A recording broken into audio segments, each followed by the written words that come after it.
Hello, my name is Peter Kelly-Detwiler, and I have the pleasure of moderating the CleanTX webinar today, Texas Cities Climate Action Plans. And with me, I have the pleasure of speaking with Lara Cottingham from the city of Houston, Susan Alvarez, who was not able to dial in so that we can actually see her, but she's calling in to share her insights. We have Zach Baumer from she's from Dallas, Zach Baumer from Austin, Doug Melnick from the city of San Antonio, and then we have Ben Hubbard, who's the CEO of Nexus PMG, and his company helps cities get things done. So once plans start to get enacted or rolled out, Ben's group says, okay, here are some of the challenges you run into. We'll talk about that as part of our conversation today.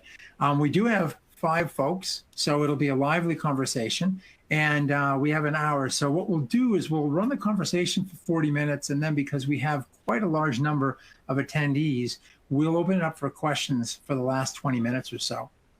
So one of the things in looking recently at the space, there have already been 12 states that have now committed to 100% renewables. And in looking at your various plans, looks like some or maybe even all of you now have committed to 100% goals by some visible year, 2050 or someplace around there. It strikes me that you all have a really interesting challenge ahead of you. And the first question I wanted to ask, even before we get into the specifics, and I think I'll start with Susan, because I want to make sure to remember you're there since I can't see your face, Susan.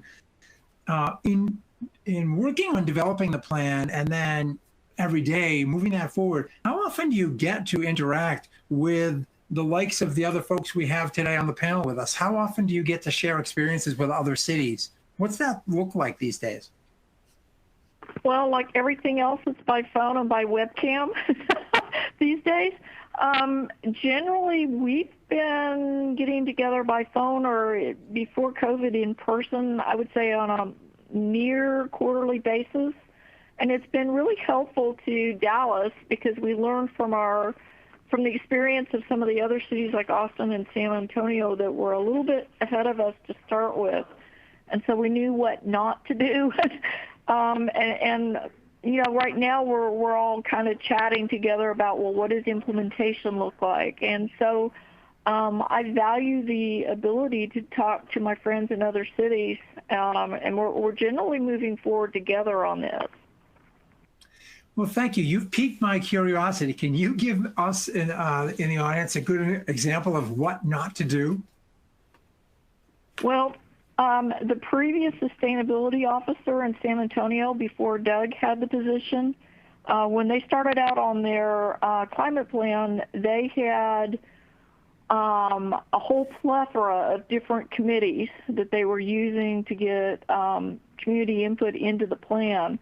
And what happened is their staff spent all their time running around to meetings, and it was very challenging. And so what we did as a result of the feedback we got from San Antonio is we did one big happy stakeholder committee, and we made the environmental advocates talk to the business advocates, and we had public health and academia and some of our agencies in the room at the same time. So we made everybody talk together.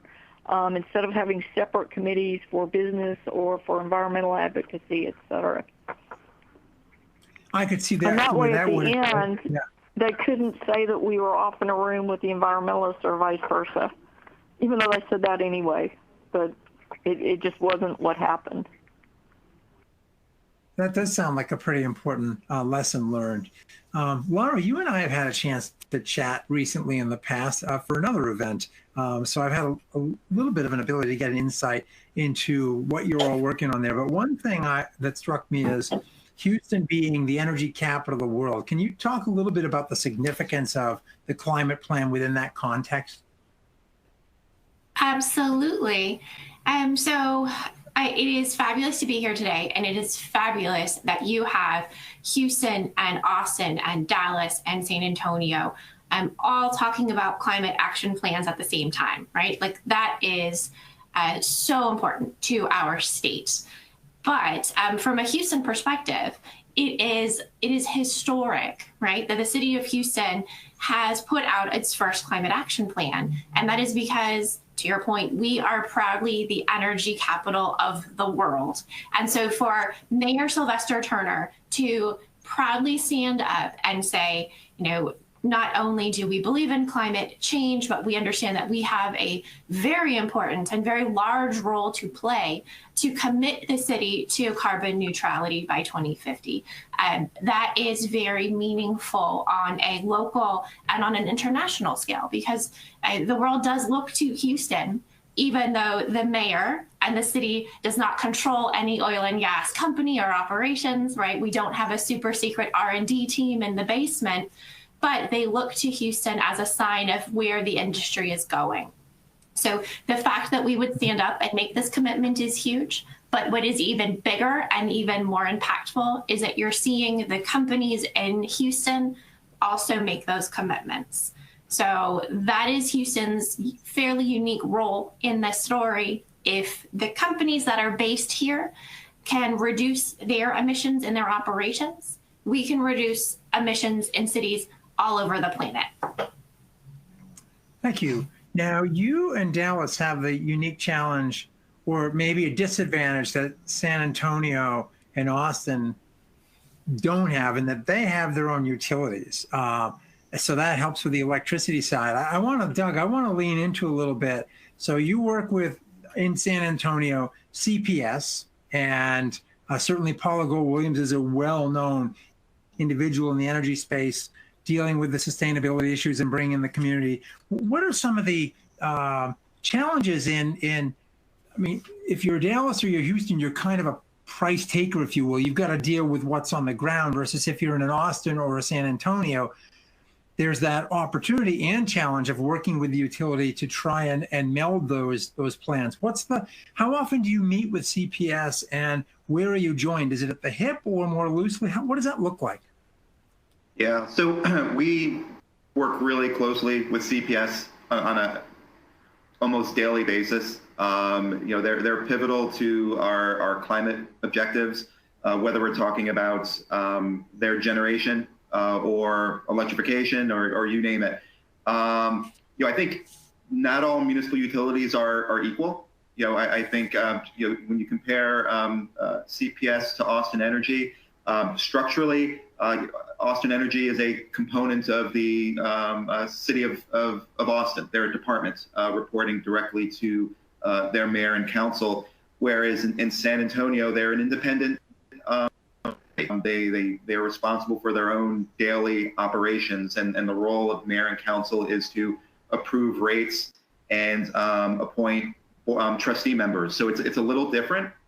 I think the objectives are the same. I think where CPS is, CPS is on board with, we need to strive towards meeting these big goals. Carbon neutrality by 2050 is a big goal, but at the same time, they are working to ensure reliability and affordability, and that's a big issue locally. San Antonio, like the other cities on the call, have a lot of folks living below or near the poverty level. And so when you start talking about transitioning to renewable and clean energy and using battery storage, we really want to make sure we're looking at what those cost impacts are and who bears those costs. So, I would say, any city needs to work with their utility, and I do think we are lucky to have a municipal-owned utility, because there is a heightened degree of accountability, and there's a degree of if CPS realizes that they're there to serve the community, and so I think it's we look forward to continuing those conversations and also seeing what our other city partners are doing in terms of their utility work. Great, thank you. And I know, Zach, Austin Energy's been really well known for its green purchases and energy efficiency and so on for, decades now, and having one of the first green purchases. But who else in Austin, when you're working on the climate plan, who else is sitting around the table with you to help develop that joint vision? Yeah, in Austin, obviously Austin Energy is a big part of the conversation, and they're because they're an integrated part of our city organization. They're just with me. Business, having business and large employers at the table are important. Also, all of the other public sector agencies are part of our process. So, Cap Metro, our regional council of governments, the MPO, the county, and more trying to work with surrounding cities, surrounding suburban cities, and surrounding counties. But then I think the last one is that there are a lot of local nonprofits, environmental groups focused on any topic that you can imagine that connects back to sustainability and climate change. They're at the table, and we really do a lot of work to make sure that we are including smaller groups and community organizers as part of our process, because they're just essential to what we do here in the city. Thanks. One more question. You mentioned business. So what is, when business is in those conversations, what are they, I mean, I'm going to paint them with a broad brush, but are they looking for business opportunities? Are they trying to make sure that it's not going to cost them a lot? What are they looking for? Yeah, I think number one, they're just looking to make sure that there aren't increased costs and aren't increased burdens on them. And then I think we, try to flip it around and try to figure out how can we have incentives and how can we balance our incentives with their, get this cat going on here. Yeah, he's great. Yeah, the conversation about incentives and about partnership to here's what we want to get done. We want to get more electric vehicles. We want to get more charging stations. How do we partner with with business to make sure that happens? So, so it's, I think the main thing is just having those relationships and having those conversations and doors open, and building trust in those relationships. So we can talk frankly about what really the challenges and the issues are, and then have that conversation about, is this a regulation or a requirement, or is this an incentive, or, how can we partner to make this work for everybody? Thank you. Well, the cat just jumped over behind Ben's head, saying that Ben's the next person on the list here. Speaking of businesses, so Ben, you and I talked about how you get engaged helping cities take concepts and bring them to fruition, often pointing out where they might run into pitfalls that, as someone who's actually bringing these things to reality, you're very aware of because you've done them in the past. Can you describe a little bit how that dialogue with cities unfolds from your perspective?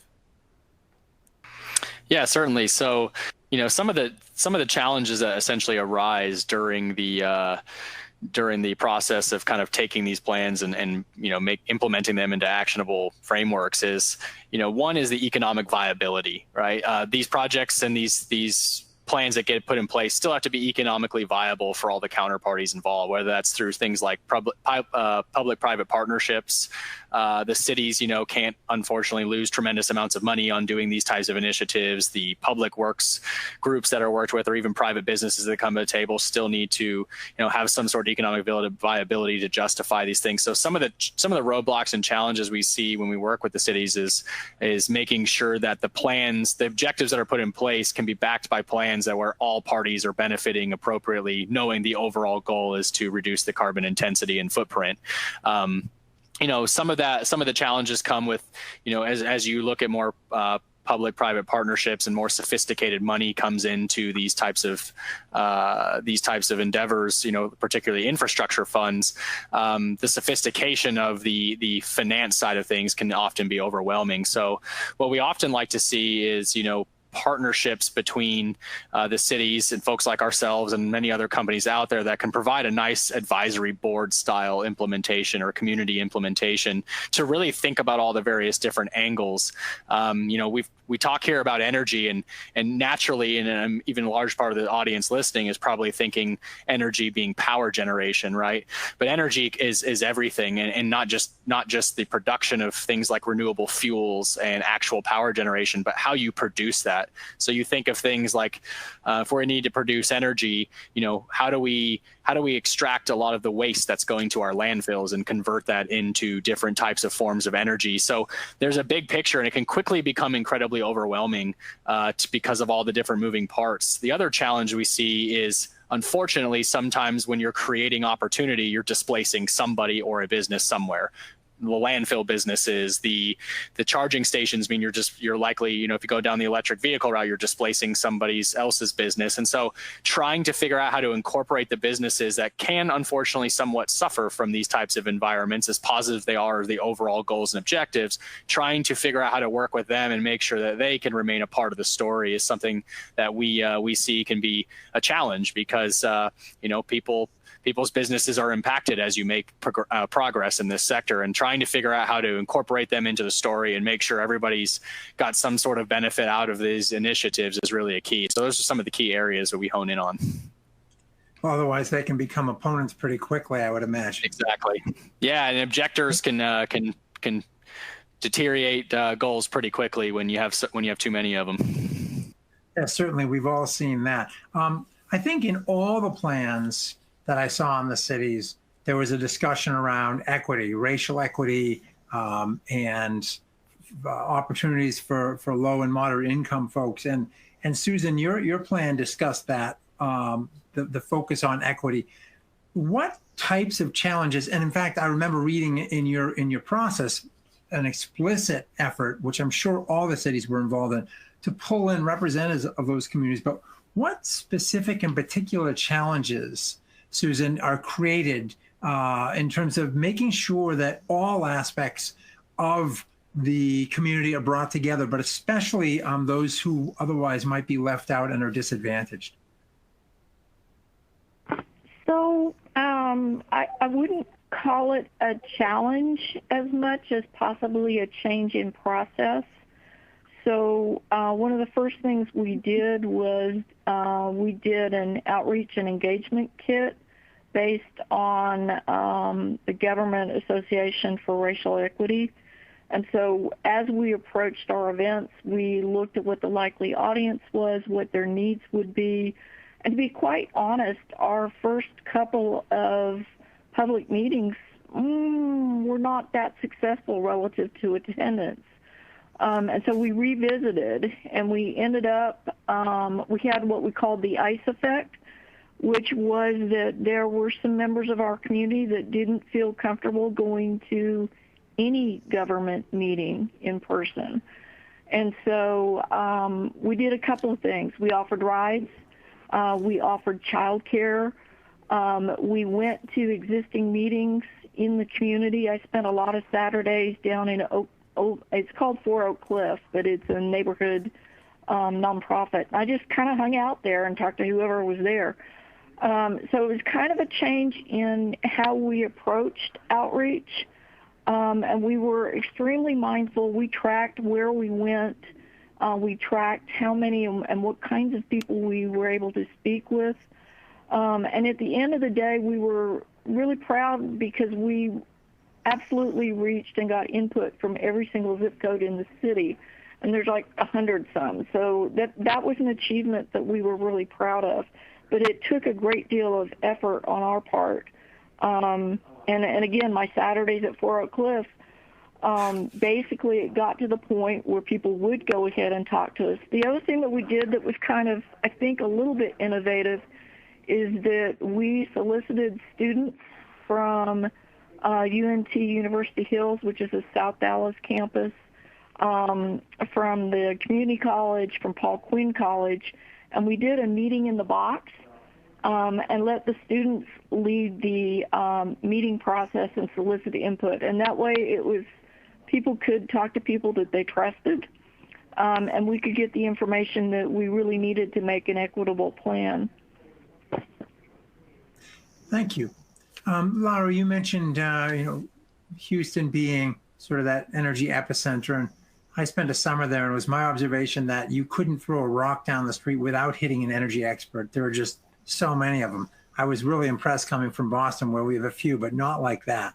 So in these partnerships that you alluded to, what does a good one look like? Can you give us an example of, and if you're comfortable naming names, fine. If not, in general terms, what does a good partnership look? Either with a business or some other counterpart that really helps you advance the goals that you're responsible for moving forward for the city. So I cannot stress enough how important partnerships are, how incredibly grateful I am, and the city is, and the mayor is, to the partnerships that we have put together so far. And I will shamelessly use this opportunity to anyone who is listening that we need more partnerships, right? I can give you some really good examples of what we have so far, and we need 20 more of them. So, and you talked about this a little bit, that Houston is regulatorily different than Austin and San Antonio, because we are deregulated. Add on top of that, we don't have zoning, and we're just a huge city, right? So we have a lot of challenges, and climate change itself is a global challenge. So the idea that the city of Houston on its own could solve every problem is not realistic. However, we want to do as much as we possibly can. So we have to build those partnerships. A good example is Evolve Houston. The city of Houston really likes the idea of vehicle electrification because we are a car city. I'm sure you noticed that as well when you visited from Boston, right? Houston has a ton of cars. We have these incredibly large highways everywhere, and they have been growing at an exponential pace, right? So the Climate Action Plan talks about how we stop being a car city, but in the meantime, electrifying those cars is a way that we can see drastic and pretty speedy improvements to our air quality and to our emissions reduction. The city has committed to electrifying our fleet that we own. That's about 8,000 vehicles, right? So that's not small, but how do you get to the millions of vehicles in the city of Houston? We created a partnership that was founded by Shell, by NRG, by Centerpoint, the University of Houston, and the city of Houston to specifically look at private vehicles, specifically look at freight, look at fleet. And because the city recognizes that our hands are tied by various regulations. We don't have a lot of control. We don't have the ability to incentivize the way that some other places do.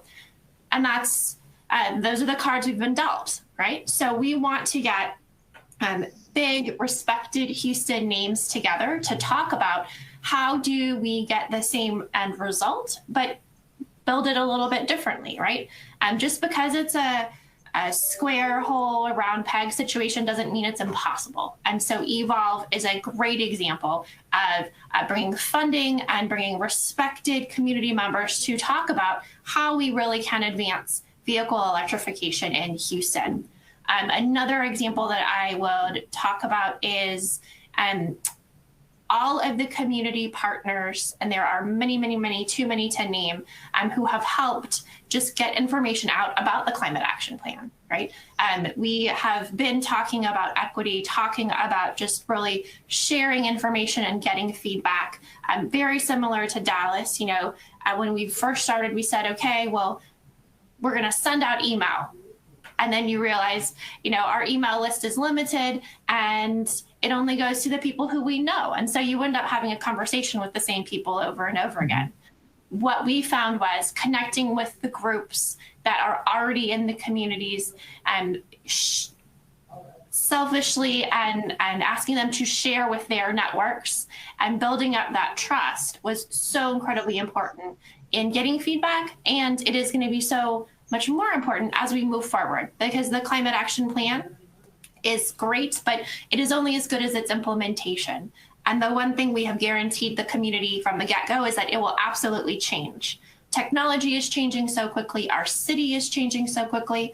Look at everything that's happened in the past 5 months, right? And so we have committed to having a continuous open network of feedback and communication, and the city itself can't do that on our own. We need as many organizations to help share, share what we're doing, share what they're doing, give us the feedback, be our eyes and ears on the ground and in all of the different various communities in the city of Houston, because that has just been so incredibly important. Thank you. And I do get the Evolve newsletter each week, so I recommend it highly to everybody else.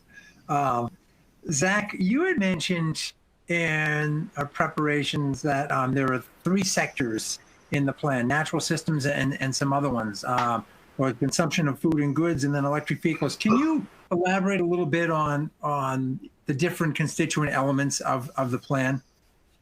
Yeah. So we're right in the middle right now of revising our plan. Our first climate action plan actually came out and was approved in 2015. So this is version 2.0. And so we're trying to learn from what we did before, improve on it, and build on it to make a better plan this time around. Because we have such strong commitment from Austin Energy, that portion of the plan is kind of like their generation plan that's approved. The other major sectors that we're focusing on are transportation and land use and electrification of transportation. So those two kind of go hand in hand to work on strategies to get people out of cars and then electrify the cars that are remaining. We have a group that's focused on sustainable buildings, and really what they're looking at is net zero energy and net zero carbon buildings for new buildings by 2030. And then we have 2 brand new sections to the plan.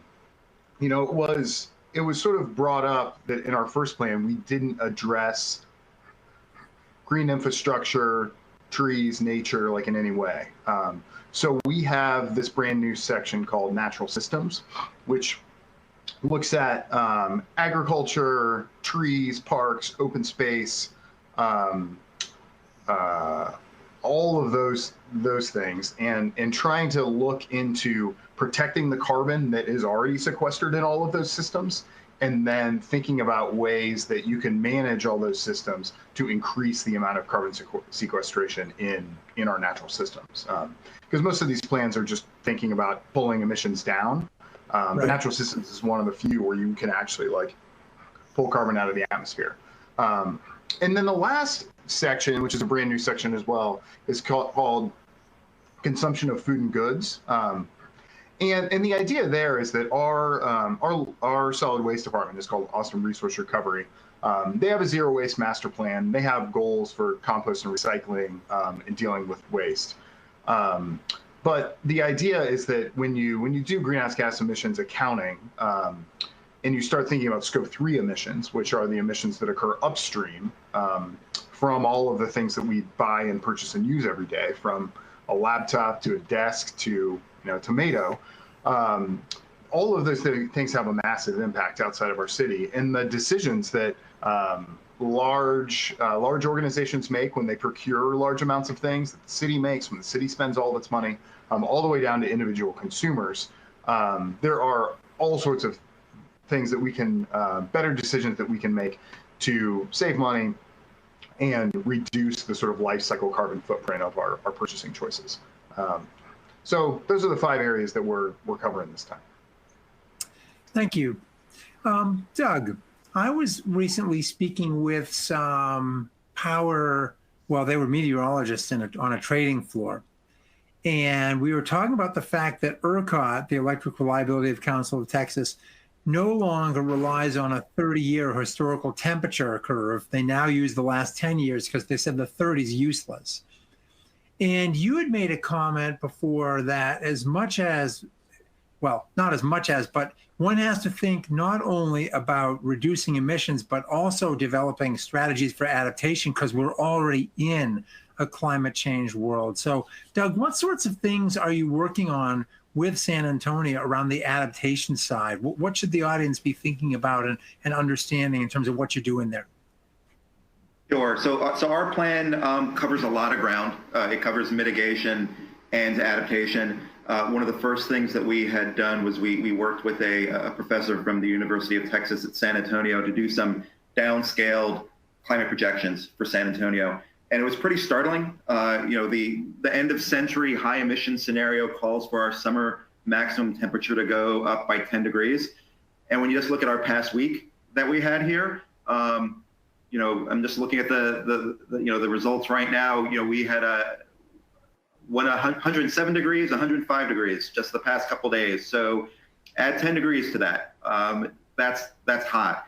We're also looking at it getting drier. We're also looking at increased vulnerability and to wildfires. I mean, you name it.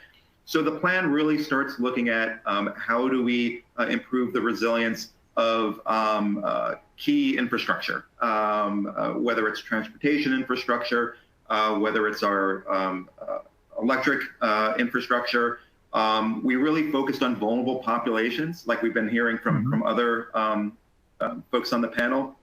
At the end of the day, we know our communities of color, our seniors, those pre-existing health conditions are going to bear the brunt of these climate impacts, and in fact, they're bearing them now. So, looking at opportunities to provide additional support, whether it's through local food opportunities, whether it's providing incentives and resources to improve the efficiency of people's homes, whether it's increasing the amount of green space,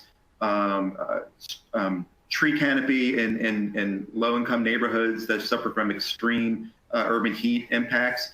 So I think the key to this, it's such a complex issue, and there's so many moving parts. I think the big thing that we're really focused on right now is working with different city departments and different partner agencies to begin to have them align their work with the climate plan and these adaptation objectives. It's not like there aren't resources being expended locally on projects that could move the needle. It's just making sure that we're taking a step back first before we make those commitments to determine, can we tweak a project, can we alter an investment to make sure that it's taking into consideration increasing the adaptive capacity of our most vulnerable communities. Do you think the average person on the street in any of your cities, but since you're in the hot seat, I'll ask you, Doug, do they know that your city has a climate plan? Simple answer. I think if you were to take the average citizen off the street, the answer is no. We're at 1.5 million people and growing. Our engagement process, we were able to quantify. We touched in some maybe 13. We thought that was a good job. It's a drop in the bucket, and so I think key to implementation going forward is going to be continuing to ramp up communication and awareness activities. But it's not great. Thank you. Ben, I'm going to ask you a hard question, which is, in just a couple minutes, describe a project that you've worked on with a city, and then a couple of the potholes you ran into along the way, and how you resolve those, just so people can sort of wrap their head around what that implementation process looks like. Yeah, absolutely. So I'll use limited names just due to non-disclosure agreements, but always a good idea. We worked with a city whereby there was kind of two angles that we approached a project from. One was a wastewater treatment plant that they wanted to have their municipal solid sludge treated better and used to create the energy to actually power the wastewater treatment plant rather than go to a landfill. In parallel, we work with that same city to figure out how to divert plastics away from the landfill. So essentially, landfill management is a big thing we're seeing with many cities, is how do we put proper things in the landfill, which unfortunately is still a part of the solution and will be for a while, but how can we actually divert many of these things? And so we partnered with the city and we worked with them through a public-private partnership. So we were able to bring a substantial amount of capital partners to the table. Nexus PMG as an entity works for most of the world's largest infra funds here in North America and globally. So we have good, deep connections in, and we're able to bring those connections in both from an advisory capacity to the cities, which I've already spoken to Lara and others about, is, can I help bring some of those relationships to the advisory table, because the folks funding these projects are just as important as anybody else.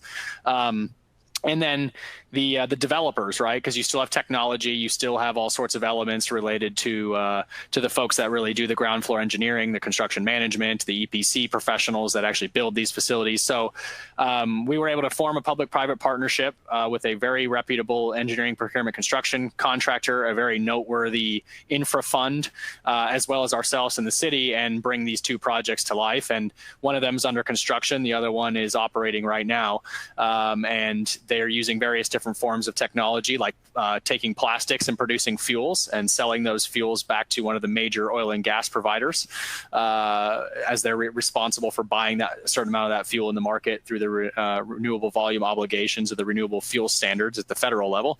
And then at the wastewater plant, which is under construction right now, we will successfully divert all of that, and it will power about 60% of the wastewater treatment plant in and of itself. Without getting too far into it, but some of the challenges that we faced, which I mentioned earlier, was the economic viability, making sure that the return thresholds, you know, an unlevered return threshold requirement from the infrastructure fund, and even making sure that the EPC felt like they had compensation appropriate that met the targets. Those are always a challenge. So you're always looking at, you know, how can the cities play a role in making sure that they guarantee certain things on the contract chain. And that's one thing that I would really encourage everyone on this webinar and anybody who's listening that is really responsible for various different sustainability programs is, you know, the funds and the developers of these types of projects are really looking for bankability and consistency from the city. So if they're looking to build a facility that costs $100 million to divert plastics, then the city needs to stand by and providing those plastics for 10 years and guaranteeing that the volumes will be there. Same thing with, you know, folks like Waste Management, working with them to guarantee that these things will be there. Without those guarantees, it's a huge challenge for the infrastructure funds and the developers to feel very confident that they can invest that much capital, knowing that at any point in time, their capital could be at significant risk if there's a major deviation. So that level of certainty and guarantees in the supply chain in any of these types of you know, decarbonization efforts we spoke about is really, really important. Sounds like it boils down in some senses to a question of trust. That's right. There's a lot of trust, a lot of, you know, there's a lot of crossing of T's and dotting of I's when it comes to putting something of this magnitude together. And, you know, we see a lot of these goals and objectives that everybody here has are very aggressive. So the, you know, the timelines of actually implementing also have to be aggressive. Otherwise, it's very easy for a 2030 plan to become a 2040 plan to become a 2050 plan. So the other thing we see is analysis paralysis can be a very big inhibitor, right? You overanalyze so much so that you don't take action. And the irony of the climate action plan is that it requires action. So having the right advisors around the table to make sure you can make decisive actions with confidence is really important. Thank you. So that sounds, Susan, if I can turn to you, that sounds like to avoid that paralysis by analysis, taking the first step and then the next step and so on and so forth is important. And in our conversation, you'd emphasize in our preparation that the plan for Dallas had like a 10-year time frame, but there were refreshes, and then you were moving incrementally towards that long term. Can you talk to us about how you think about the time horizons in the planning process and the flexibility that gives you or doesn't? Just how do you think about the planning process itself? So we kind of have two different precepts here, and one is any plan that goes more than 10 years is generally worthless because things change so much. Somebody mentioned, you know, just look at the last 5 months. And the other corollary to that is plans are meant to be changed. One of the directions that our city council gave us is that they wanted a measurable plan with targets and performance measures.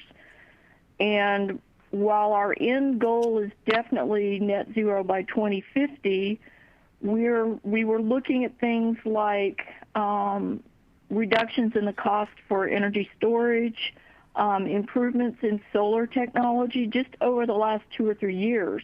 And so in essence, we're a little bit hedging our bets on improvements in technology over the next 30 years. And so our plan is to update our greenhouse gas inventory every 2 to 3 years. And we will be revisiting the plan every year, but on those 2 to 3 years when we've got new updates to our greenhouse gas inventory, we can see where we are. We can ratchet up our actions as need be, and I suspect they will be. And we can take advantage of improvements in the technology in our world, if that makes sense. Yeah, it does. Certainly with things like battery costs falling by 50% in 2 years, and really to all intents and purposes, the solar and wind industry is not even existing a decade or a decade and a half ago. I think we have to, yeah, there's got to be some faith play. Yes, you have to get started, but also the knowledge things are going to rapidly evolve. Well, we have already so that's cruised kind through, of our mindset. You think? Well, that makes a lot of sense. I'm sure all the other cities are thinking about things somewhat similarly. Well, we've already cruised through our 2,400 seconds here that I was allotted with questions. Now we're going to open it up to the audience, and I want to see if I can see the Q&A. I'm clicking on the button. Ah, gosh, tons of them. Okay, so let me see here. The first one. I'm in the private sector working in clean tech. What is a path into city planning you would recommend for young professionals? Anybody want to take that one?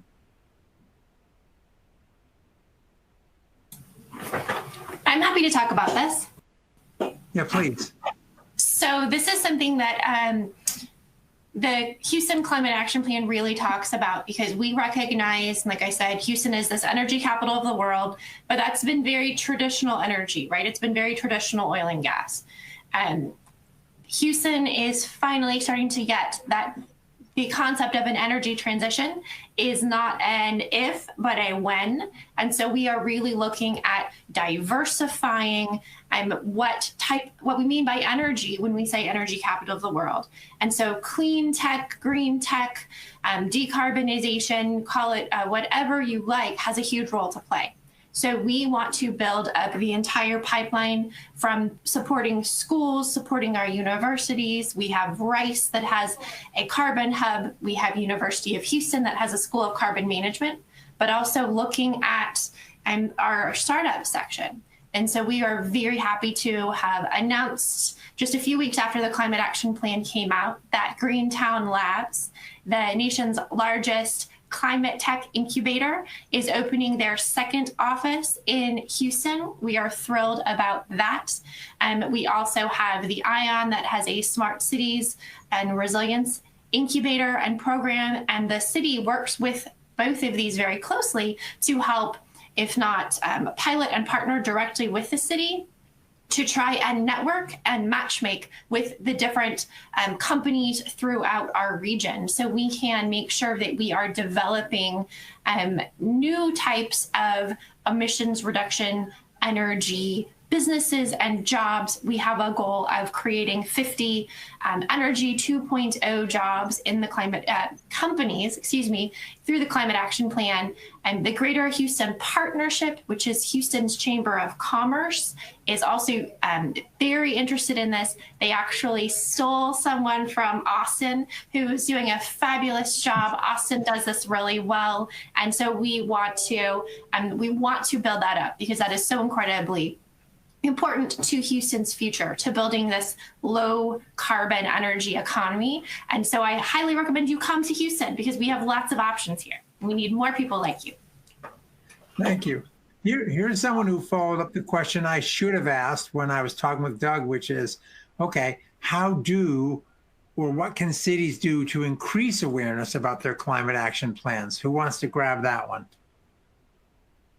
I'll take a stab at what we're doing, and I think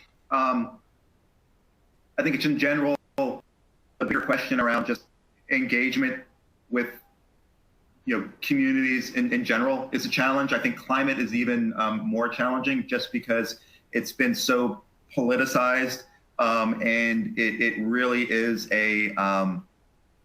it's a scary topic. And so I think what we've done during our climate planning process and all of our sustainability work, it's really about translating it into what's important to community members. It's yes, we are talking about climate change, but it's about people's health, jobs. It's about mobility choices. It's about quality of life. It's all these great things.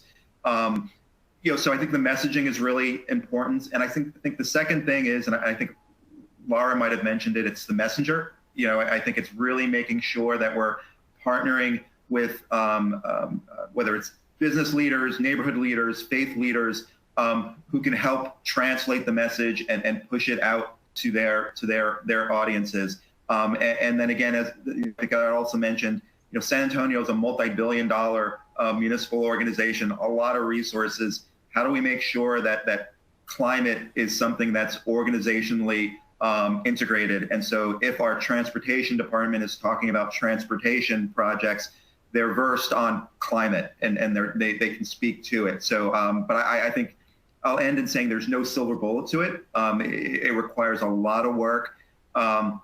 We tend to rely a lot on social media technology, but at the end of the day, it's about face-to-face conversations, and it's really about getting into the neighborhoods and talking to people.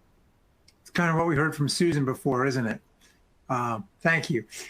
Someone asks, Dallas and Houston in particular, since you don't have your own municipal utilities, the question is, do either of those cities engage the electric provider companies in any informal or roundtable discussions towards expanding renewables or offering other sustainable solutions? So that would be either for Susan or Lara. I can start on that one, and the answer is yes. They were on our stakeholder committee. Additionally, our energy contract for the next 10 years has a provision to allow the city to develop on or off-site renewable energy on our own. So we're exploring how we can take advantage of that piece of our contract.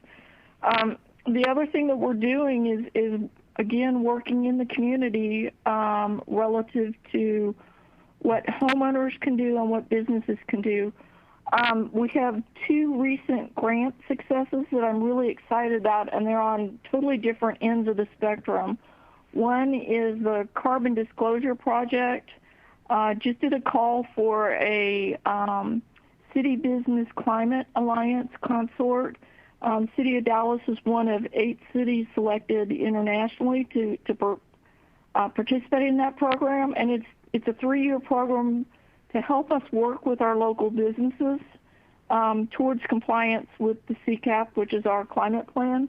The other is we were just accepted for a national community solar partnership, and that's to help implement renewables on some of our multifamily residences. 58% of our residents live in multifamily, and about 50% of them are in what is considered to be energy poverty.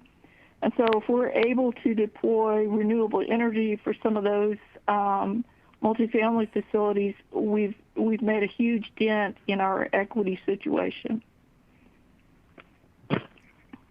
Thank you. Lara, anything to add? So we're doing many of the same type of projects that Susan talked about. One that is unique to Houston in terms of solar, in terms of community solar, right? We have a lot of those regulatory challenges. And so we are looking at city-owned property and trying to figure out how we can use that to make solar, make renewables more accessible to all members of the community. And so we just happen to have a almost 300-acre landfill in a community called Sunnyside here in Houston. It is surprisingly not too far away from my office. It is in the middle of Houston, and we hope to turn it into the largest landfill solar project in the country. And a portion of that is going to be community solar. So it's not rooftop solar, but it will be available to community members to invest in and to be able to bring this idea of low carbon, of energy transition into Sunnyside, Texas. I think that is such a fitting way to really highlight the potential. And then if that works, that can be replicated in other cities, but also what other properties does the city have that we might be able to convert to bring that to other parts of our community. Great, thank you. Someone asked about or mentioned Austin has a new price on carbon. How does that work? How does it address equity issues, especially if people are in lower income brackets? And then, so Zach, that would be for you. And then I'm curious if any other cities are also either have or contemplating carbon pricing. So Zach, can I put you on the hot seat for that one? Well, I don't think that we have an actual like carbon price. I think what they're probably referencing is Austin Energy when they revised their climate and generation plan this time around. And this newest plan was just adopted by our city council in April. Mm-hmm. In that plan, they're including like an internal carbon shadow price that they're applying to their generation.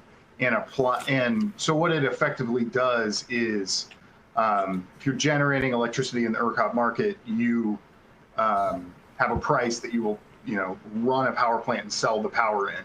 And so it's effectively raising the price on that more carbon intensive generation. So it dispatches less. Okay. So it's not a formal thing. It's not a carbon price that you or I would see. It's just an internal mechanism that helps them value carbon more and put more emphasis on lower carbon generating resources and more properly value the higher carbon resources. But it's expected to yield like over 1 million tons in emission reductions as it gets applied to this one coal-fired power plant. So it looks like it is going to be a very effective thing. And with Austin Energy, when it comes to pricing, all of the goals, carbon goals in Austin and the city of Austin, all are tied to council directives that Austin Energy has to stay in the lower 50% of power prices in the state of Texas, and that rates can't raise by more than 2% per year. So any goal that you see Austin meeting, we're meeting those goals while fulfilling those financial constraints. So it's not a either or, it's and. Great, thank you. Any other cities have a carbon pricing or accent, if you will, for planning purposes mechanism?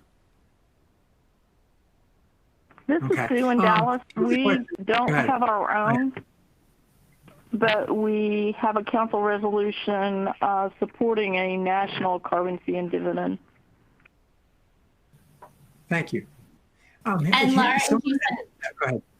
I was going to add on to this, and I think we've actually all talked about this citywide. This really highlights the importance of state and federal legislation on the success of each of our climate action plans, right? So cities are the front lines here, and we have committed to doing our part. But in a lot of ways, it depends on the state and federal regulations in place. So we all work together to try and advocate for policies that will help reduce emissions. But I really stress the importance of anyone who really cares about this issue, like they need to vote, and they need to vote in a way that will help advance the policies that they're looking for. Thanks. When we were talking before and Susan's comments about going out there and being visible to people, and then some of the other comments folks have made, it struck me that there's got to be this sort of handbook out there, except you're all working on this in a process of constant evolution. Somebody asks, what recommendations do you have for smaller cities, say roughly 50,000 to 100,000 or maybe even 250,000 inhabitants, in approaching the creation of a meaningful sustainability plan? If Lara, for example, I reincarnated you tomorrow and said, you're in this city, go, where would you look? and what recommendations would you give for yourself in that role in a smaller city?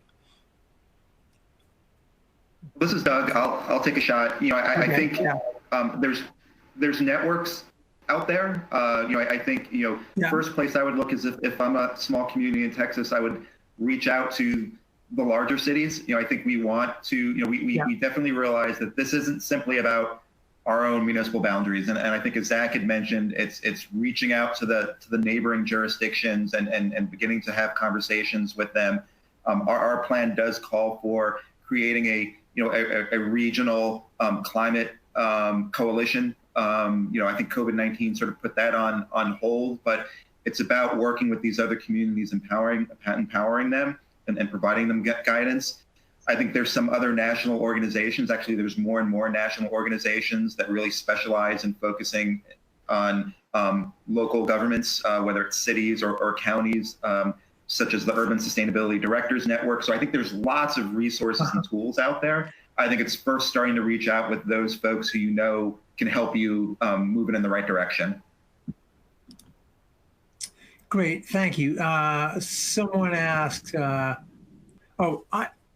so one of the questions is for your local colleges, and somewhat similar to Lara's, the question that she addressed before, but if you're a local student, how best to get involved and understand what the cities are doing? You mentioned also, Doug, you did some work with your local university. Do all of you have formal programs? For example, Zach, in Austin, is there anything with UT or other institutions of higher learning, or? Yeah, it's not a formal program, but it's, we, of course, I work directly with the sustainability director for the University of Texas. And then, we have relationships with professors at Houston-Tillotson University, St. Edwards, Texas State, University of Texas. And, it's just a never ending, I'm speaking at their classes. The professors are participating in our processes. When we try to find interns or, we're looking for staff, we reach out and make those connections. So if you're a young person, reach out to your sustainability office or reach out. Most universities have a point sustainability person as well. So reach out to them, and, these networks of people are all, we know each other. Okay, so there's already a pretty good network there for people to talk to. Let's see, someone else commented, here's one, just saying a reminder, and I was going to plug this anyway. So someone commented, just a reminder, if attendees would like to learn more about Austin Energy's generation plan and carbon pricing mechanism, attend CleanTX's GridNext conference next month to hear details. And so actually, before I forget that, let me just mention that event is coming up next month. And you'll be able to, there's going to be a virtual or interactive video tour of VoltaBox to look at e-mobility, a discussion on the current ERCOT situation, Austin Energy's REACH plan, and then a discussion around grid scale storage, and finally, Electrified Texas, the future of transport. I wanted to make sure I got that plug in before the session was over, and hopefully some of you will be able to attend. GridNext is always a great event, and we have fun every year. Let's see, there was a question, what are post-COVID concerns about what the world looks like in terms of fears of surges in emissions? Are there any things you have to plan for specifically coming out of COVID that you have to focus on from a sustainability perspective that wouldn't exist otherwise if COVID-19 hadn't plagued our landscape? This is Doug. I think the big thing where we are in San Antonio, and I wonder if it's the same with the other cities.